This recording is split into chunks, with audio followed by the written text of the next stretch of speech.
So people are under this assumption that by Georgia becoming constitutional carry, that the police are not going to know who's a convicted felon or who's a criminal or anything. They won't have any way of finding that out if people are just walking around concealed carry, open carrying. Now, before constitutional carry, if you had your permit, and let's just say you was driving a vehicle and the police stopped you for a regular traffic infraction and they say, hey, do you have any weapons in the car? A lot of people don't know that Georgia is not a shall inform state.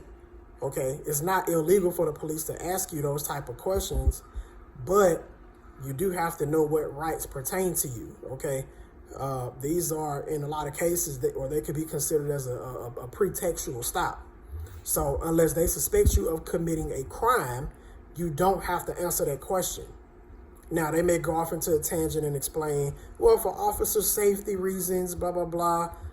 I mean, you can just look at them and say, hey, look, again, Georgia is not a shall inform state, and by law, I don't have to give you that information. That's it.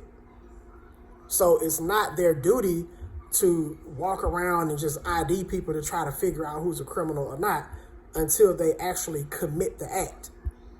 Okay? You have to get familiar with a lot of these laws and things that pertain to you. Okay? Don't just leave it up to the police or for the mainstream media to tell you what's right, what's wrong, what you can and cannot do. You got to go do the research on your own. Okay?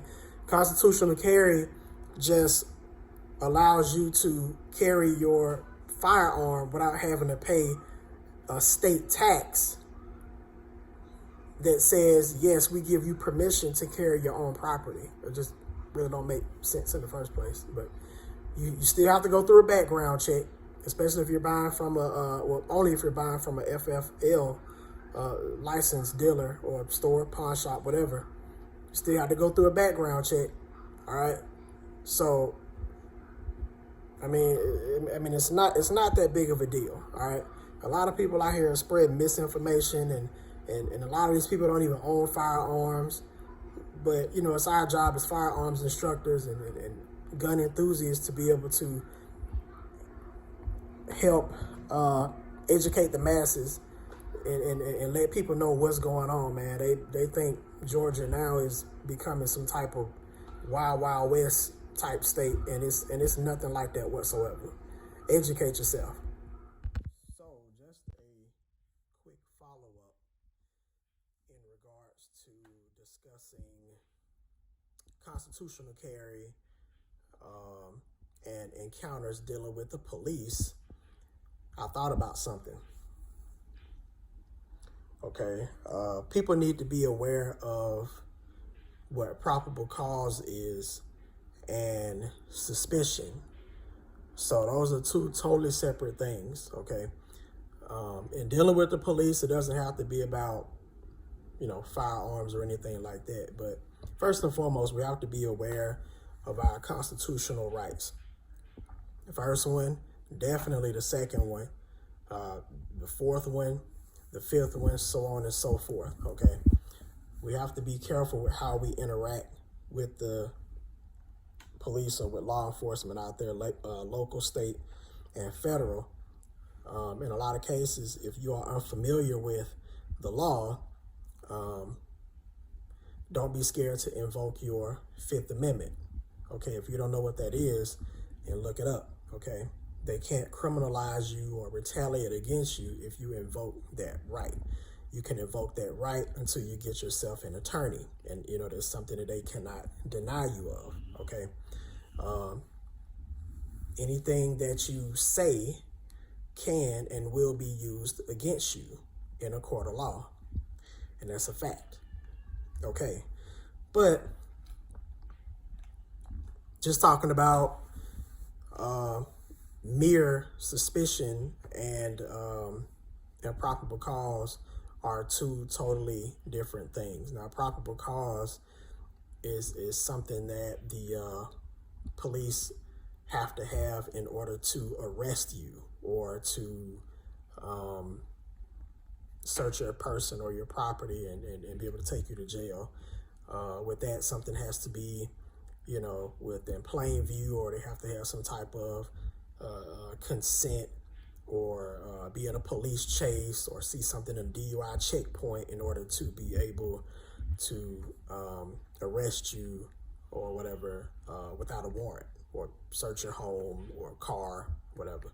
So probable cause, though, talking about probable cause, a police officer has to know or have some sort of articulable suspicion or suspicions that a crime is in the process of being committed, was committed, or is about to be committed. Okay, those are those elements right there. Now, suspicion is merely a hunch that something happened in regards to a crime being committed, with it being just a suspicion, or a reasonable suspicion, should I say. They can detain you, but it has to be brief, okay? Bless you. And I mean, it could be brief. In some cases, they can conduct a regular pat down, but you have to be careful. If they don't have that probable cause, they can't put their hands inside of your pockets. They can't search your vehicle or anything like that. So let's just be mindful of that. Those are two different things that we have to look at. Okay, probable cause and suspicion, two totally different things. So when you're having that dialogue with the police, you have to be able to have that dialogue and be calm and collect so that you can think, okay? You don't want to get into an argument with them, because that's not really the place to do it.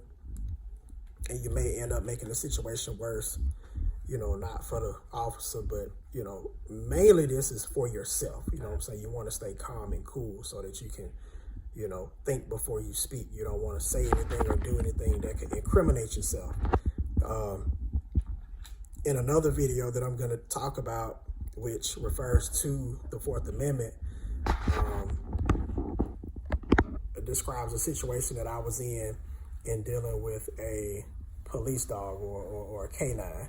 And I'll talk about that in a whole different video, but it pertains to the Fourth Amendment. At the time, I didn't really understand that, but now I do. Sometimes you just learn the hard way. You get put in certain situations where it's like, dang, I didn't know, but it could have been worse. But anyway, so yeah, just a little bit of information. That was a little side note, for people to think about. Something that could keep you out of jail, could keep you out of trouble. All right.